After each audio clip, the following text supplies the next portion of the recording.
அவன் வாழ்க்கையில் முடிவு எடுத்து விட்டார். தேவன் அவன் வாழ்க்கையில் முடிவெடுத்த பிற்பாடு அப்பொழுதுதான் அவன் வாழ்க்கையே ஆரம்பமாகிறது. அன்பானவர்களே, உங்கள் வாழ்க்கையில் தேவன் முடிவெடுக்க அனுமதியுங்கள்.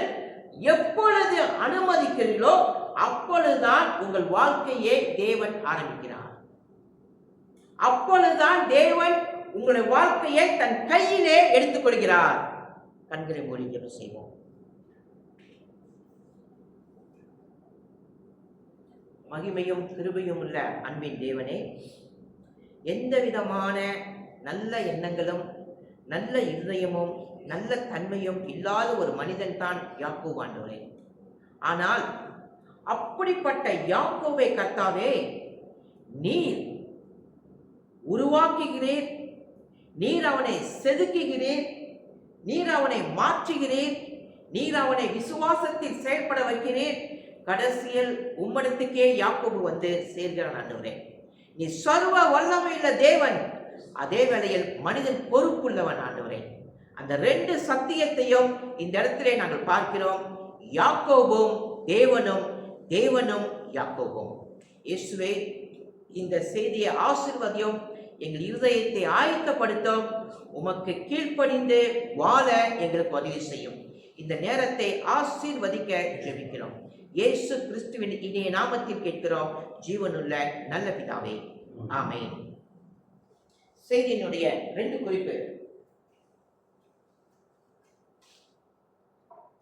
முதல் குறிப்பு, சாதாரண வாழ்க்கையை தேர்ந்தெடுங்கள். இரண்டாவது குறிப்பு, தொடர்ந்து உறுதியோடு பிரயாணம் செய்யுங்கள். சாதாரண வாழ்க்கையை தெரிந்தெடுங்கள். கடவுள் யாக்கோபை சாதாரண வாழ்க்கையை தேர்ந்தெடுக்க வைக்கிறார். அந்த சாதாரண வாழ்க்கை தான் ஆதியாகமம் 29ஆம் அதிகாரம் 1ஆம் வசனத்திலே நாம் பார்க்கிறோம். சாதாரண வாழ்க்கை யாக்கோபை ஆண்டவர் தேர்ந்தெடுக்க சொல்கிறார். அதே வேளையில் தேவன் நமக்கு மிகப்பெரிய பொறுப்பை கொடுக்கிறார், மிகப்பெரிய ஒரு வேலையை கொடுக்கிறார். தேவன் நமக்கு கொடுக்கிறார் என்றால் நாம் தேர்ந்தெடுக்க கூடாது என்ற அந்த வேலையை தேர்ந்தெடுக்க கூடாது என்ற தேவன் மிகப்பெரிய வாய்ப்புகளையும் மிகப்பெரிய பொறுப்புகளையும் நமக்கு கொடுக்கும் பொழுது மனத்தாழ்மையோடும் கீழ்ப்படுதலோடும் அந்த பொறுப்பை நாம் ஏற்றுக்கொள்ள வேண்டும். இப்ப யாக்கோபு கானான் தேசத்தில் அந்த இடத்திலிருந்து இப்பொழுது யாக்கோபு கீழ்த்திசையான தேசத்துக்கு வந்துவிட்டார். கிட்டத்தட்ட 500 550 கிலோமீட்டர் யாக்கோபு நடந்திருக்கிறான். கீழ்த்திசையான தேசத்திலே வந்து சேர்ந்தான் யாக்கோபு. ஆரான் என்ற இடத்திலே யாக்கோபு வந்து சேர்ந்தான். தேவன் அவன் வாழ்க்கையை தொடக்கத்தை எங்கிருந்து ஆரம்பிக்க வேண்டுமோ அங்கு சரியாக தேவன் அழைத்து வந்து விட்டார். தேவன் சரியாக அவனை அழைத்து வந்து விட்டார். தேவன் யாக்கோபை வழிநடத்தி வந்திருக்கிறார். எங்கே வழிநடத்தி வந்திருக்கிறார்? கீழ்த்திசையில் வாழ்கின்ற மக்கள் யாக்கோபை பார்த்து என்ன சொல்கிறார்கள்? கீழ்த்திசையான மக்கள் அங்கு இருக்கிறார்கள். கீழ்த்திசையான மக்கள் அங்கு இருக்கிறார்கள். யாக்கோபை அந்த மக்கள் பார்த்த உடனே, இந்த யாக்கோபு யார் என்று தெரியுமா உங்களுக்கு? தேவன் வாக்குத்தத்தம் பெற்ற மனிதன் இந்த யாக்கோபு. இவன் ஒரு பெரிய மனிதன். தேவன் இவனோடு பேசியிருக்கிறார். இது என்ன அங்க சொன்னாங்களா?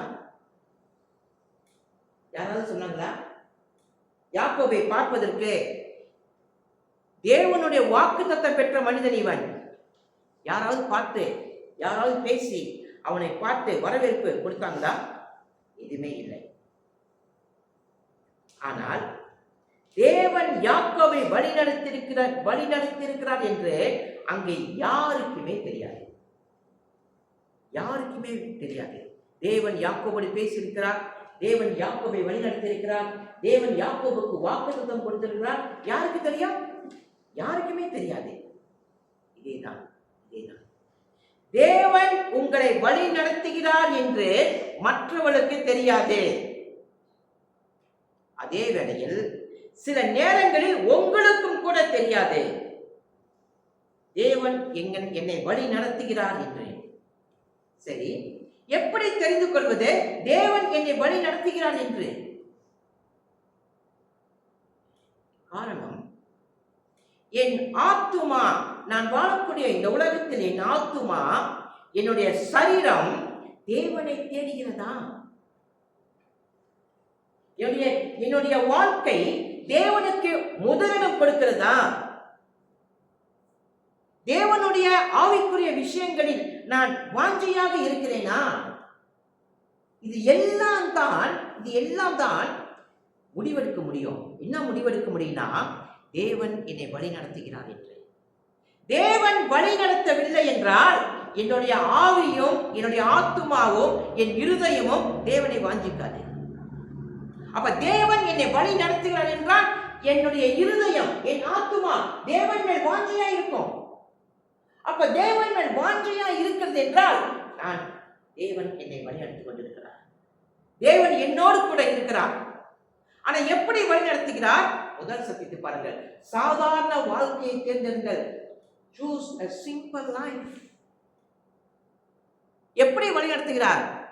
சாதாரணமாக வழி நடத்துகிறார். யாக்கோபை ஆதியாகமம் 29ஆம் அதிகாரம் வசனம் 2-3 வாசி. 2-3. And behold, and he looked and saw a well in the field, and behold, there were 3 flocks of sheep lying by it. For out of that well they watered in the flock. The large stone was from the well's flock. Now all the flocks would be gathered there, and they would roll the stone from the well's flock, water the sheep, and put the stone back in its place from the well's flock. அங்கே வயல்வெளியிலே ஒரு கிணற்றையும் அதன் அருகே மடங்கியிருக்கிற 3 ஆட்டு மந்தையும் சொன்னார். அந்த கிணற்றிலே மந்தைகளுக்கு தண்ணீர் காட்டுவார்கள். அந்த கிணற்றின் வாய் ஒரு பெரிய கல்லினால் அடைக்கப்பட்டிருந்தது. அவ்விடத்தில் மந்தைகள் எல்லாம் சேர்ந்த பின் கிணற்றின் வாயில் இருக்கும் கல்லை மேய்ப்பர்கள் புரட்டி ஆடுகளுக்கு தண்ணீர் காட்டி மறுபடியும் கல்லை முன்னிருந்தபடி கிணற்றின் வாயில் வைப்பார்கள். இந்த பகுதியை அப்படி ஞாபகத்தில் வைங்க. இந்த பகுதியை அப்படி ஞாபகத்தில் வைங்கள். 2ஆம் வசனம் 3ஆம் வசனம் ஞாபகத்தில் வைங்கள். அந்த பகுதியை வைத்துக்கொண்டு ஆதியாகமம் 28ஆம் அதிகாரம் 12ஆம் வசனத்திலிருந்து 15ஆம் வசனம் வரைக்கும் வாசிங்க. ஆதியாகமம் 28 வசனம் 15லிருந்து 12 வரைக்கும். அங்கே அவன் ஒரு சொப்பனம் கண்டான். இதோ ஒரு ஏணி பூமியிலே வைக்கப்பட்டிருந்தது. அதன் நுனி வானத்தை எட்டியிருந்தது. அதிலே தேவதூதர் ஏறுகிறவர்களும் இறங்குகிறவருமாய் இருந்தார்கள். அதற்கு மேலாக கர்த்தர் நின்று, நான் உன் தகப்பனாகிய ஆபிரகாமின் தேவனும் ஈசாக்கின் தேவனுமாகிய கர்த்தர், நீ படுத்திருக்கிற பூமி உனக்கும் உன் சந்ததிக்கும் தருவேன். உன் சந்ததி பூமியின் தூளை போல் இருக்கும். நீ மேற்கேயும் கிழக்கேயும் வடக்கேயும் தெற்கேயும் பரப்புவாய். உனக்குள்ளும் உன் சந்ததிக்குள்ளும் பூமியின் வம்சங்கள் எல்லாம் ஆசீர்வதிக்கப்படும். 15ஆம் வசனம். நான் உன்னோடே இருந்து நீ போகிற இடமெல்லாம் உன்னை காத்து இந்த தேசத்தில் உன்னை திரும்பி வர பண்ணுவேன். நான் உனக்கு சொன்னதை செய்யும் அளவும் உன்னை கைவிடுவதில்லை என்றார். 28ஆம் அதிகாரம் 12ஆம் வசனத்திலிருந்து 15ஆம் வசனம் வரைக்கும் உள்ள பகுதியையும் 29ஆம் அதிகாரம் 2ஆம் வசனம் 3ஆம் வசனம் இது ரெண்டுக்கும் சம்பந்தம் இருக்கான்னு பாருங்க.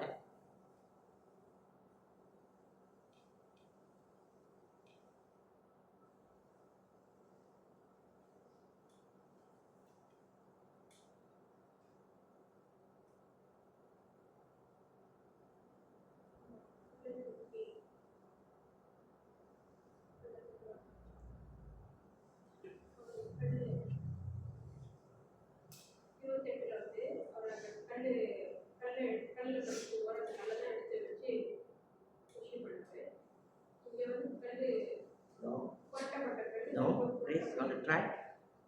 இது ரெண்டுக்கும் சம்பந்தம் இருக்கா? தனி 28ஆம் அதிகாரம் 12ஆம் வசனத்திலிருந்து 15ஆம் வசனம் வரைக்கும், 29ஆம் அதிகாரம் 2ஆம் வசனம் 3ஆம் வசனம், இது ரெண்டுக்கும் ஏதாவது தொடர்பு இருக்கிறதான்னு நினைச்சு பாருங்க.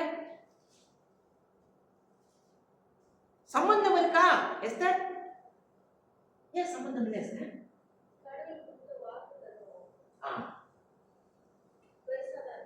ரொம்ப பெருசா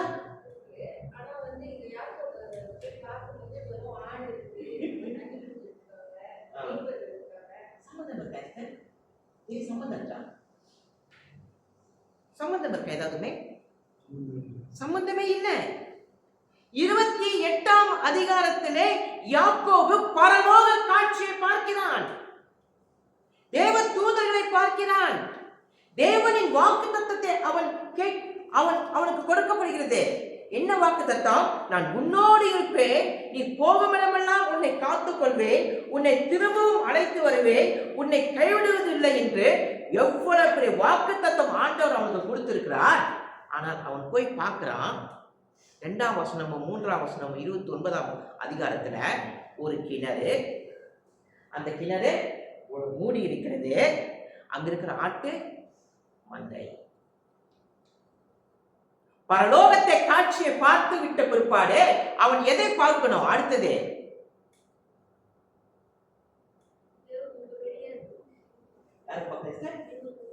தேவ தூதர்கள் அவனை வரவேற்க காத்திருக்கணும்ல, அல்லது அந்த ஆறாம் தேசத்திலே மிகப்பெரிய பணக்காரர்கள் காத்திருக்கணும் அவனை வரவேற்பதற்கு, அல்லது சொல்ல போனால் மிகப்பெரிய பலசாலிகளும் ஆசீர்வாதங்களும் அவனுக்கு காத்து கொண்டு வர வேண்டும்.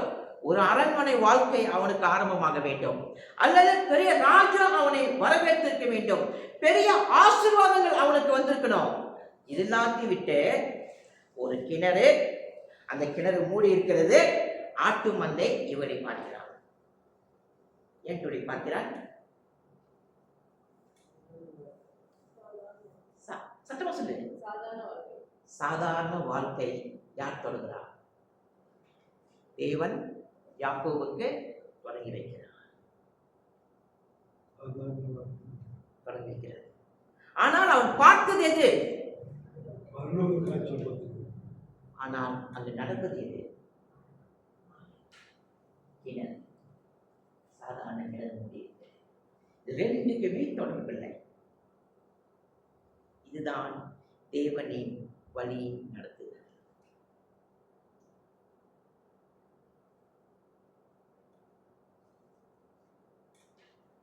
தேவன் உங்களை வழி நடத்தும் பொழுது சாதாரண இடத்திலிருந்து உங்கள் வாழ்க்கையை தேவன் ஆரம்பிக்கலாம்.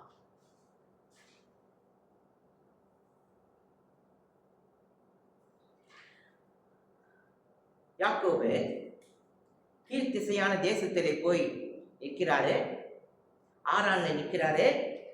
யாக்கோபு அவங்கள பார்த்து சொல்றாரு, ஆடு மேய்ப்பர்களை பார்த்து, லாபானை பார்த்து, அங்க இருக்கிற மக்களை பார்த்து சொல்கிறார், நான் பரலோகத்தை பார்த்து வந்தேன், நான் தேவ தூதர்களை பார்த்து வந்தேன், தேவன் எனக்கு வாக்குத்தத்தம் கொடுத்திருக்கிறார். இதோ 28ஆம் அதிகாரம் வசனங்கள் 12 15 வசனம் வரைக்கும் தேவன் ஆபிரகாமுக்கு கொடுத்த வாக்குத்தத்தம், ஈசாக்குக்கு கொடுத்த வாக்குத்தத்தம் தேவன் எனக்கு கொடுத்திருக்கிறார். யாக்கோபு சொல்கிறான் என்று வைத்துக் கொள்ளுங்களேன். யாராவது நம்புவாங்களா? நம்புவாங்களா? தேவ தூதர்கள் ஏழிலே ஏறினாங்க, நான் பார்த்தேன், இறங்குகிறதை பார்த்தேன். யாராவது நம்புவாங்களாமே? நம்புவாங்களா? என்ன சொல்லுவாங்க யாக்கோபு பார்த்து? எஸ், ஓன் நிலைமையே எப்படி இருக்க? எப்படி இருக்கு ஓன் நிலைமையே? நீயே ஓடிக்கிட்டு வந்துட்டு இருக்க, உனக்கே ஒண்ணும் இல்ல, நீ படுக்கிறது கூட எதிர படுத்துவன, கல்லுல படுத்து தூங்குன. ஆனா உன் வாழ்க்கை இப்படி இருக்கு. நீயா பரலோகத்தை பார்த்த? நீயா தேவதூதனை பார்த்த? உனக்கா தேவன் வாக்கு கொடுத்தா? என்ன வாக்கு கொடுத்தா? உன்னை விட்டு விலகுவதும் இல்லை, உன்னை கைவிடுவதும் இல்லை. இந்த வாக்குத்தத்தத்தை பெற்ற மனிதனா நீ. என்ன சொல்லுவாங்க எல்லாரும் பார்த்து? Something wrong.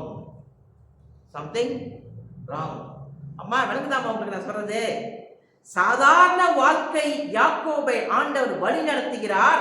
ஆனா இந்த யாக்கோபு யார் என்று கேட்டால் ஆபிரகாமுடைய வாக்குத்தத்தம் பெற்ற மனிதன், ஈசாக்கின் வாக்குத்தத்தம் பெற்ற மனிதன், பரலோகத்தை பார்த்த மனிதன், தேவ தூதர்களை பார்த்த மனிதன்.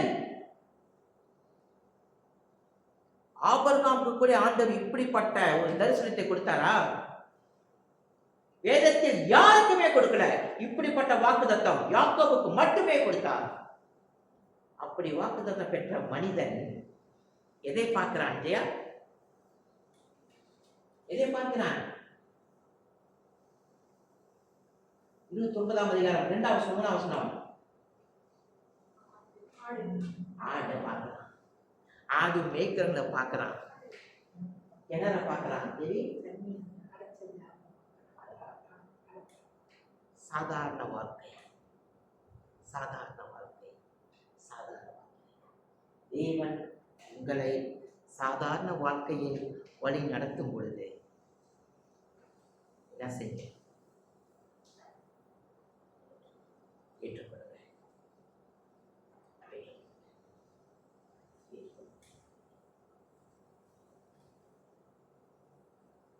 தேவன் எங்கே உங்களை வைத்திருந்தாலும், அந்த சூழ்நிலைக்கு, எந்த சூழ்நிலைக்கு தேவன் உங்களை கொண்டு போனாலும், அந்த இடத்தில் நீங்கள் விசுவாசிங்கள். தேவன் என்னை இங்கே அழைத்து வந்திருக்கிறார். இதுதான் எனக்கு கீழ் தேசம், இதுதான் எனக்கு ஆறாம், இதுதான் எனக்கு ஆறாம். இங்குதான் தேவன் என்னை வைத்திருக்கிறார், இங்குதான் தேவன் என்னை கொண்டு வந்திருக்கிறார். உங்கள் வாழ்க்கையிலும் ஒரு கிணறு இருக்கலாம், உங்கள் வாழ்க்கையிலும் ஒரு ஆட்டு மந்தையை பார்க்கலாம், உங்கள் வாழ்க்கையிலும் ஒரு கிணறு மூடி இருக்கிறது பார்க்கலாம். என்ன சொல்ல வருகிறேன் என்றால், இப்படிப்பட்ட சாதாரண நிலைமையில் கர்த்தர் உங்களை வைத்திருக்கலாம், கர்த்தர் உங்களை அழைத்திருக்கலாம். அந்த இடத்திலிருந்து தேவனுக்காக வாழுங்க. அந்த இடத்திலிருந்து யாருக்காக வாழுங்க? தேவனுக்காக வாழுங்க.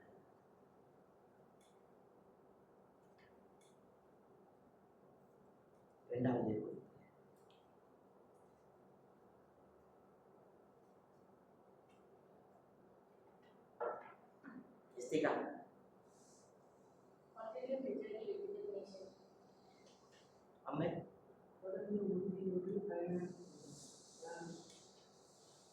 தொடர்ந்து உறுதியோடு பிரயாணம் செய்யுங்கள்.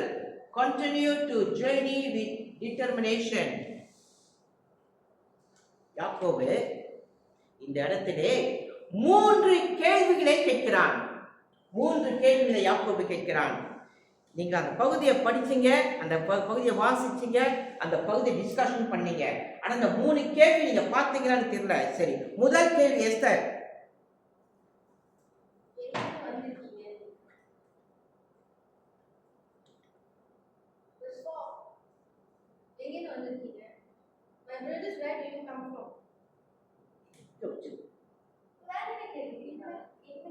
முதல் கேள்வி, முதல் வார்த்தை யாக்கோபு, சரி, முதல் வார்த்தை யாக்கோபு வாயிலிருந்து ஒரு வார்த்தை வருது. என்ன வார்த்தை வருது?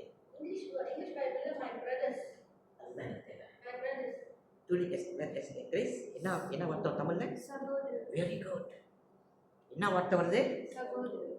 முதல் அவன் வாயிலிருந்து என்ன வார்த்தை வருது அங்கல்? என்ன வார்த்தை வருது யாக்கோபு வாயிலிருந்து? அதுக்கு முன்னால இங்கிலீஷ் அப்படி வருமா? My brothers.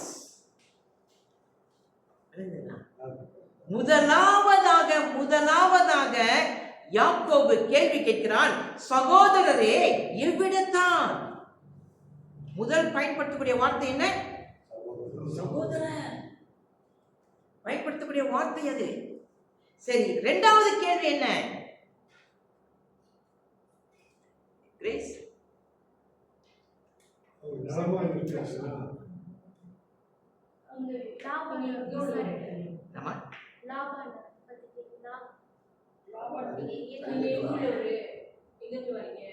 அது முதல் லாபான் அறிவீர்களா? ஐந்தாம் வசனம் வாசிங்க. ஐந்தாம் வசனம் பாருங்க என்ன இருக்கு. அப்பொழுது அவன் நாகோரின் குமாரனாகிய லாபானை அறிவீர்களா என்று கேட்டான். இரண்டாவது கேள்வி அது என்ன? இரண்டாவது கேள்வி என்னமா? நாகோரின் குமாரனாகிய லாபானை அறிவீர்களா? இரண்டாவது கேள்வி கேட்கிறான். இது சரிங்களா? இரண்டாவது கேள்வி. மூணாவது கேள்வி சொல்லி. மூணாவது கேள்வி என்னது? அவன் சுகமாய் இருக்கிறானா? முதல் கேள்வி கேட்கிறான் 4ஆம் வசனத்தில், சகோதரரே நீங்கள் எவ்விடத்தான்? இரண்டாவது கேள்வி கேட்கிறான், நாகோரின் குமாரர்கள் லாபானை அறிவீர்களா? மூன்றாவது கேள்வி கேட்கிறான், அவன் சுகமா இருக்கிறானா? இந்த 3 கேள்விகளை யாக்கோபு அங்கு வைக்கிறான். சரி, முதலாவதாக பாருங்கள் 4ஆம் வசனத்திலே யாக்கோபு அவளை பார்த்து, ஓய், எப்படி அழைச்சான்? சகோதரரே. என்ன எப்படி அழைச்சான்? அந்த வார்த்தை கவனிங்க. இத்தனைக்கும் யாக்கோபை அவர்களை பார்த்து இருக்கிறார்களா? யாக்கோபும் அவர்களை பார்த்து இருக்கிறானா? இல்லை. ஆனா யாக்கோபு தன் குடும்பத்தோடு இருக்கும் போதே என்னைக்காவது ஏசாவை சகோதரன் என்று அழைத்திருப்பானா? அழைத்திருப்பானா? ஏன் அழைச்சிருக்க மாட்டான்? நம்ம என்ன சொல்ல வராங்க? ஏன் அவன் அழைச்சிருக்க மாட்டான்? ஏன் அழைச்சிருக்க மாட்டான்? காரணம் என்ன? இப்படி சொல்றான். அவன் ரஸ்தைக்கு மரியாதை கொடுத்துக்க மாட்டான்னு சொல்லி குடியுரிமையே பிடிச்சுக்கிட்டான். இவனுக்கு ஏசாவுக்கு கொடுக்க வேண்டிய ஆசீர்வாதங்களையும் எடுத்துக்கொண்டான். இப்படிப்பட்ட ஒரு மனிதனாகிய யாக்கோபு, இப்படிப்பட்ட இருதயம் உள்ள யாக்கோபு, தேவன் அவனை சந்தித்த பிற்பாடு எங்கே சந்திக்கிறார்?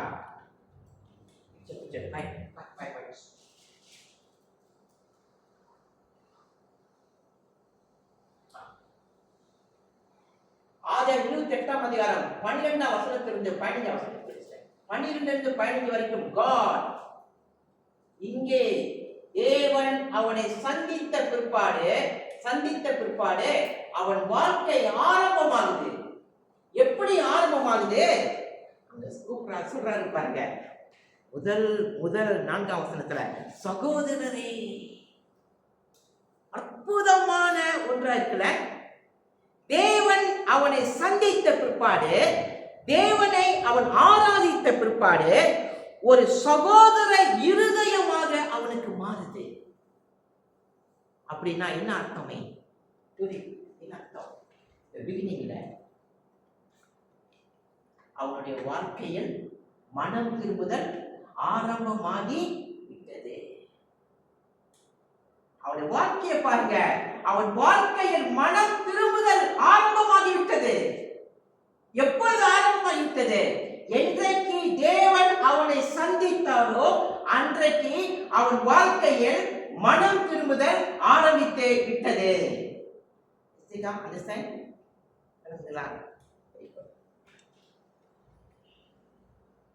ஐந்தாவது வசனத்துல பாருங்க. வாசி 5. Then he said to them, Do you know Laban, the son of Nahor? And they said, We know him. அப்பொழுது அவன், நாகோரின் குமாரனாகிய லாபானை அறிவீர்களா என்று கேட்டான். அறிவோம் என்றார்கள். எப்படி அந்த வார்த்தையை பாருங்க, பயன்படுத்தினா பாருங்க, எப்படி பயன்படுத்துகிறாங்க பாருங்க. நாகோரின் குமாரனாகிய லாபானை அறிவீர்களா? அந்த வார்த்தையிலே பாருங்கள், ஒரு குடும்பத்தின் உறவு அந்த இடத்துல சொல்லப்படுகிறது. ஒரு குடும்பத்தின் உறவை உயர்வாக அழைக்கிறான். யாக்கோபின் வாயில் வார்த்தைகள் எவ்வளவு அழகாக இருக்குதுன்னு பாருங்க. ஆனால் இதுக்கு முன்னதாக அவன் வாயின் வார்த்தை எப்படி இருந்தது? அவனுடைய வீட்டிலே ஈசாக்க பார்த்து என்ன சொன்னான்? அப்பாவை பார்த்து, நான் தான் ஏசா. இவன் யாக்கோபு. ஆனா ஏசா என்ன சொன்ன? அப்பாவை பார்த்தேன், நான் தான் ஏசா. அப்படி வாயின் வார்த்தை அப்படிப்பட்ட இருதயம் கொண்ட யாக்கோபு ஆனா இப்ப அழகாக அவன் இருதயம் மாற ஆரம்பித்த பிற்பாடு, வாயின் வார்த்தை ஆரம்பித்த பிற்பாடு, குடும்பத்தின் உறவை உயர்வாக அழைக்கிறான். யாக்கோபின் வாயின் வார்த்தை அவ்வளவு அழகாக மாறிவிட்டது. தேவனை சந்தித்த பிற்பாடு உறவுகளை எவ்வளவு மேன்மையாக எண்ணுகிறான். அவன் வாழ்க்கையில் மனமாற்றம் ஆரம்பித்து விட்டது.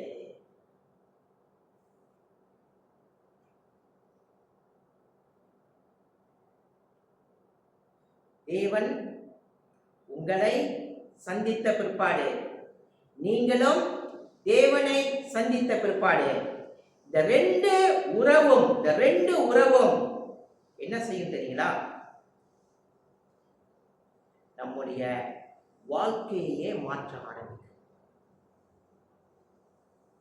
தேவனை சந்திக்காத வரை நம்முடைய இருதயம் மாறாது, நம்முடைய வாயின் வார்த்தை மாறாது, நம்முடைய எண்ணங்கள் மாறாது, நம்முடைய குணங்கள் மாறாது.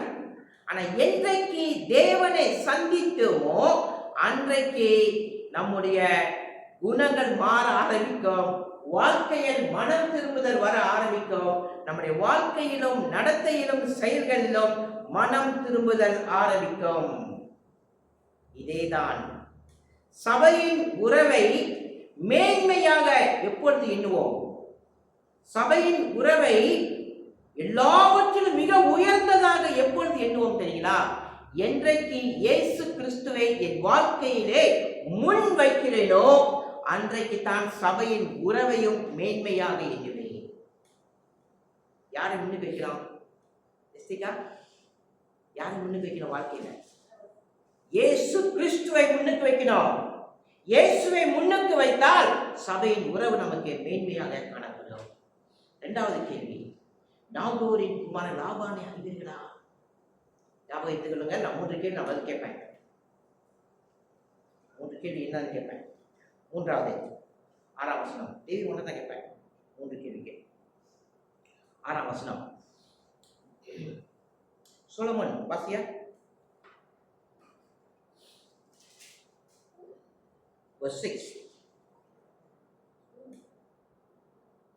6ஆம் வசனம் Solomon. Yes, 29 verse 6. He said to them, "It is well with him." They said, "It is well. See, Rachel, his daughter, is coming with the sheep."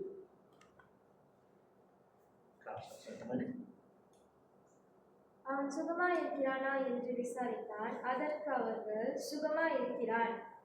அவன் குமாரத்தியாகிய ராக்கேல் அதோ ஆடுகளை ஓட்டிக்கொண்டு வருகிறாள் என்று சொன்னார்கள். மூணாவது கேள்வி என்ன? அவன் சுகமா இருக்கிறானா? யாரை பார்த்து கேட்கிறான்? லாபானை பார்த்து கேட்கிறான். அவன் சுகமா இருக்கிறானா? யாக்கோபு அவன் வீட்டில் உள்ளவர்கள்லாம் சுகமா இருக்கிறார்களா? அங்க அங்க அங்க பாருங்க, அவனுடைய வாயின் வார்த்தை, அவனுடைய இருதயம், அவனுடைய செயல் எல்லாமே மாறுதாங்க, எல்லாமே மாறுது. இது கொஞ்சம் கொஞ்சம் சிந்திச்சு பாருங்க. அவன் வீட்டில் எப்படி இருந்தான்? யாருடைய வார்த்தையை கேட்டு கீழ்ப்படிஞ்சு ஏசாவை ஏமாத்தினான்? தன் சொந்த அம்மா பேச்சை கேட்டு அப்பாவை ஏமாத்தின மனிதன், சொந்த அண்ணனை ஏமாற்றின மனிதன். அப்பா சுகமா இருக்கிறாரா? அம்மா சுகமா இருக்கிறாங்களா? ஏசா சுகமா இருக்கிறானா? அவன் தன் வாழ்க்கையில கேட்டிருப்பானா இல்லையா தெரியாது இது வரைக்கும். ஆனா இப்ப கேட்கிறான், அவன் சுகமா இருக்கிறானா?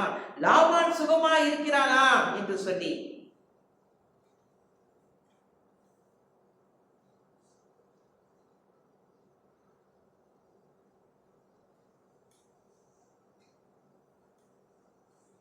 ஜீவனுள்ள தேவனை சந்தித்த பிற்பாடு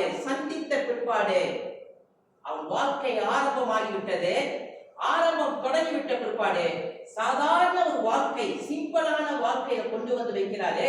இங்கிருந்து 4ஆம் வசனமோ 6ஆம் வசனமோ அவன் வாழ்க்கையில் என்ன மாறிவிட்டது? மாற்றம் வர ஆரம்பித்து விட்டது. வாழ்க்கையில் மாற்றம் வர ஆரம்பித்து விட்டது. நீங்கள் ஜீவனுள்ள தேவனை அவன் சந்தித்த பிற்பாடு, யாக்கோபை சந்தித்த பிற்பாடு,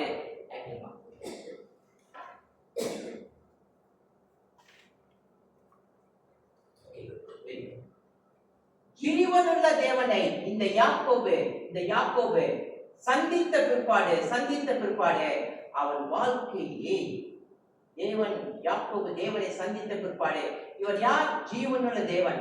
இவரை சந்தித்த பிற்பாடு, இவர்தான் சந்தித்த பிற்பாடு அவன் வாழ்க்கையே மாறுதல் வர ஆரம்பிக்கிறது.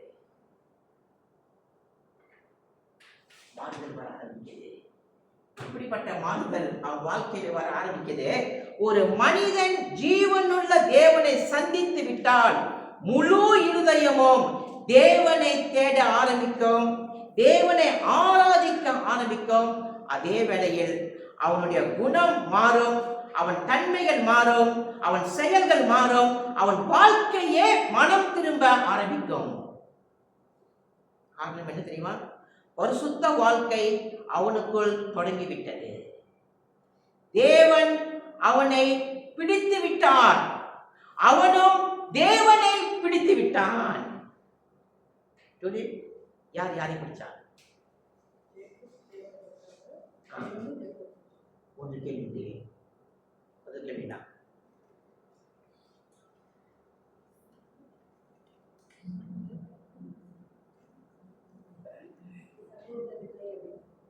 இவ்விடத்தான் இரண்டாவது மூன்றாவது மூன்று கேள்வி ஒன்று சொல்லுமே.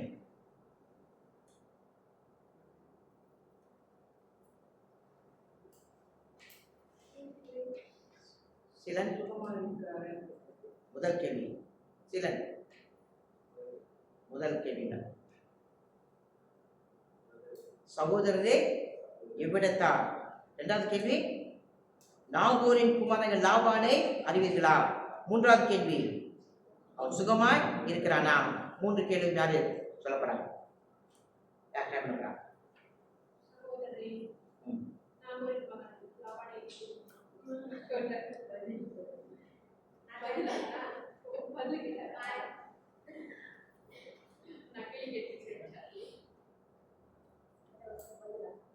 கேள்வி மூணு கேள்வி. சகோதரி அந்த எவிடத்தார் எங்கே வந்துருக்காங்க, அதுக்கப்புறம் நாகூரோட பையன் லாபான் வந்துட்டாங்க, அதுக்கப்புறம் அவர் நல்லா இருக்காங்க.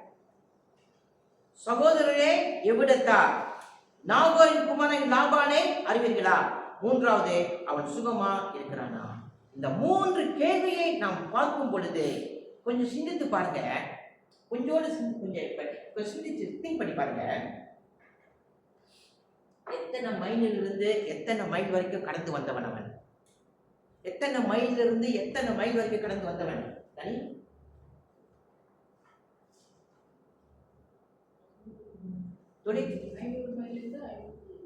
500 550 மைல் வரைக்கும் பிரயாணம் பண்ணின ஒரு மனிதன், ஒரு இரவிலே ஒரு கல்லை வைத்து தூங்கின மனிதன் வந்து சேர்ந்த பிற்பாடு அவன் எப்படி இருப்பான்?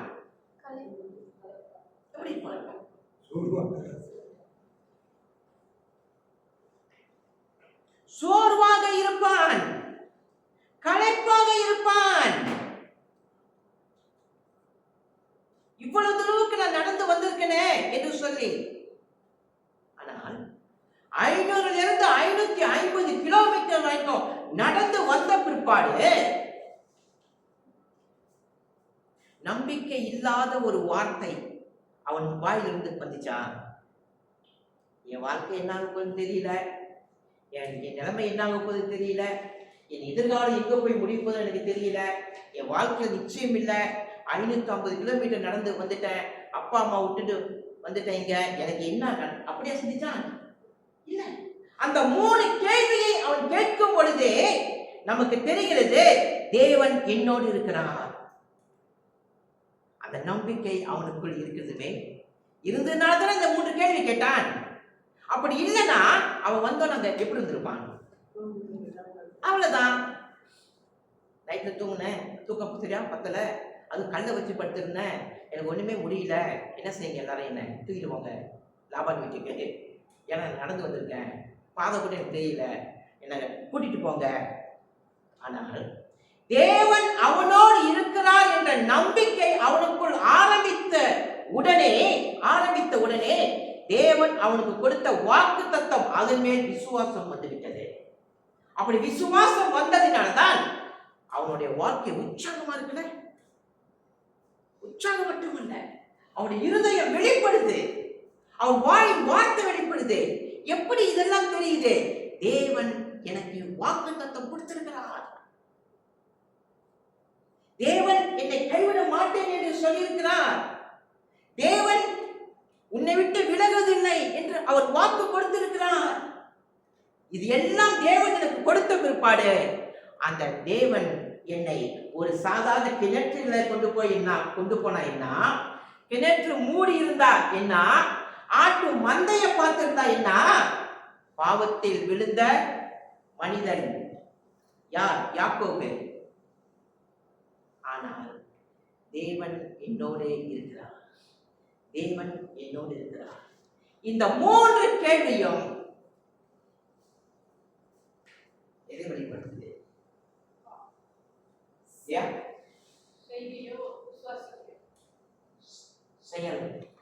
என்ன வெளிப்படுத்துது? செயல்.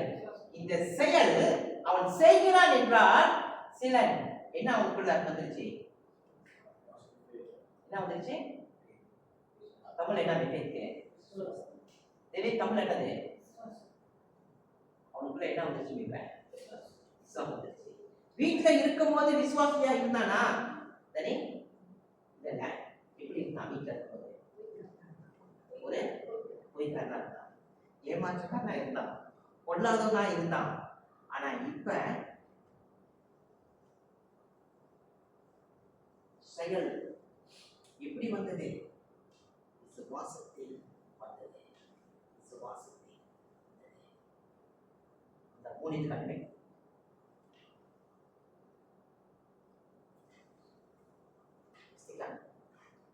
பிகினிங்ல முதல் பிகினிங் இருக்குல்ல, அதுக்கு முன்னாடி யார் இருக்கா? காட் இருக்கல்ல. இந்த பிகினிங்ல என்ன மாறுது?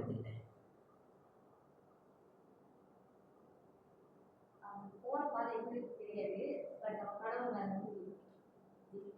Beginning start. பிகினிங் ரெண்டாவது சிம்பிள். புரியல? அதாவது கடவுள் நம்மகிட்ட சொன்னபடி சிம்பிளா தான் இருக்கும். எஸ், நம்ம அதை வந்து குறை கண்டுபிடிக்காம அதை ஏற்றுக்கணும். கடவுளை பொறுத்தது எது இருந்தாலும் பெஸ்ட். அங்கிள், இது எப்படி இது வந்த இது நீங்க என்ன கத்துக்கீங்க அங்கிள்? அவன் வாழ்க்கையில என்ன வந்துச்சு? மாற்றம் வந்துச்சு. எப்படி மாற்றம் வந்துச்சு அங்கிள்? இறைவனுடைய தரிசனத்தை பார்த்து இறைவன் கொடுத்த வார்த்தையை கேட்டு பிற்பாடு அவங்க அந்த மாற்றம் வாழ்க்கையில் வந்தது. அங்கிள் கொஞ்சம் ஹெல்ப் பண்ணுங்க. இங்கதான் என்ன வந்துச்சு அவனுக்குள்ள? அது எப்படி வெளிப்பட்டுச்சு? S right. கேட்ட கேள்வி அவன் உன் கேள்வி. அவன் கேட்ட சகோதரரை சகோதரர். ஓகே, ரெண்டாவது கேள்வி.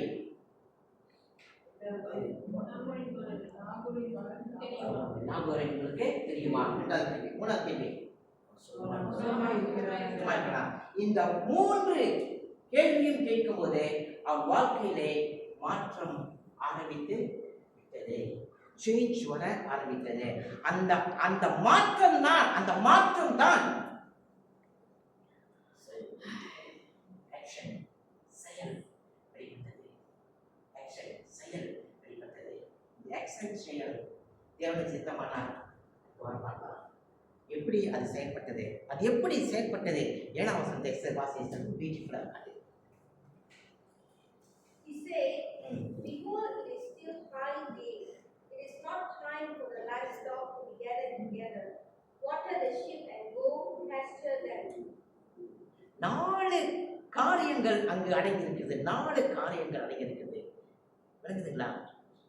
4 காரியத்தை அடுத்த வாரம் நம்ம பார்க்கலாம்.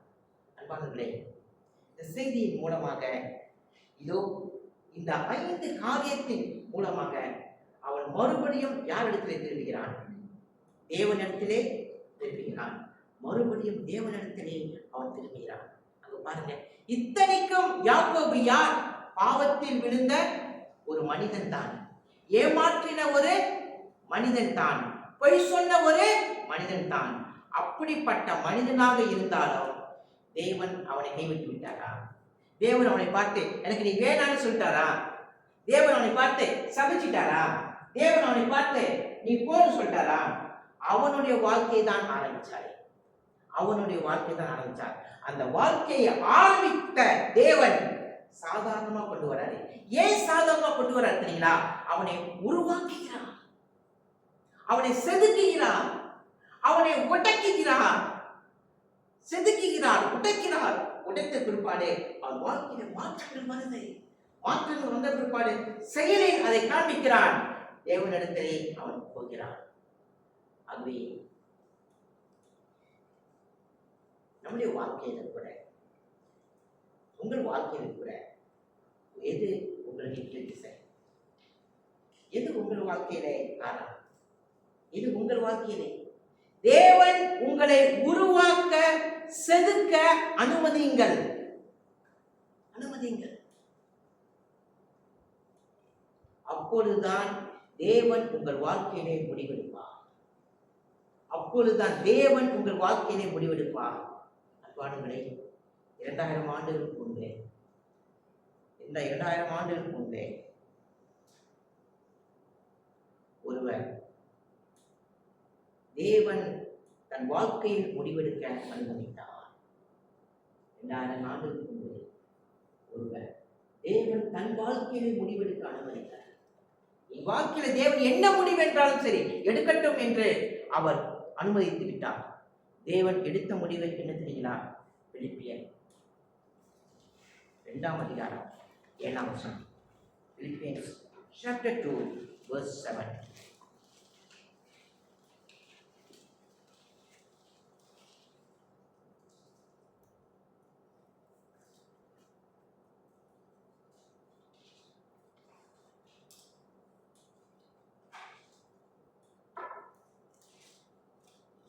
தேவன் என்ன முடிவு எடுத்தாலும் சரி அதை ஏற்றுக்கொள்கிறேன் என்று சொல்லி அவர் அனுமதித்த பிற்பாடு என்ன முடிவு எடுத்தார்? சந்திரன் 7ஆம் வசனம்.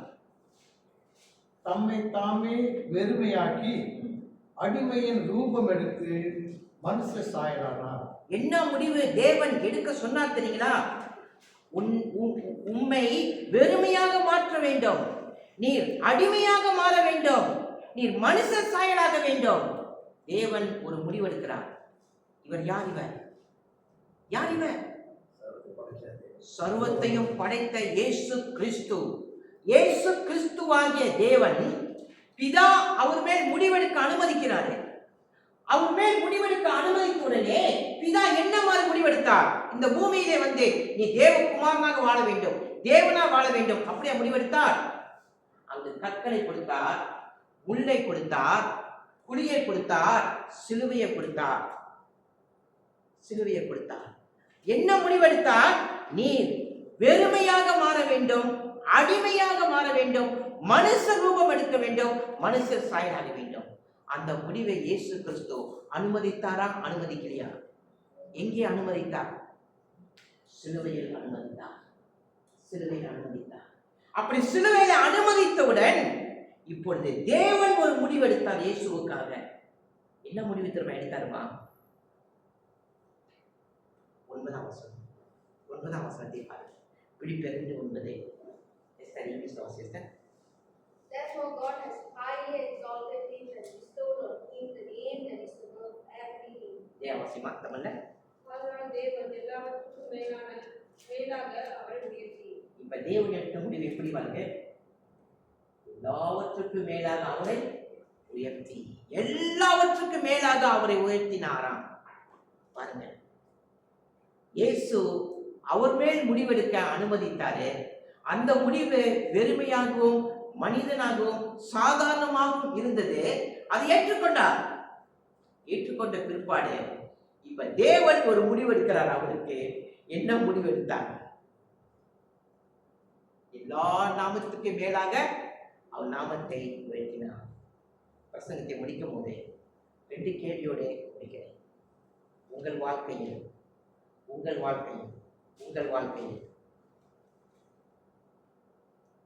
யார் முடிவு? நீங்களா தேவன்? அங்க ஜெபம் பண்ணுங்க.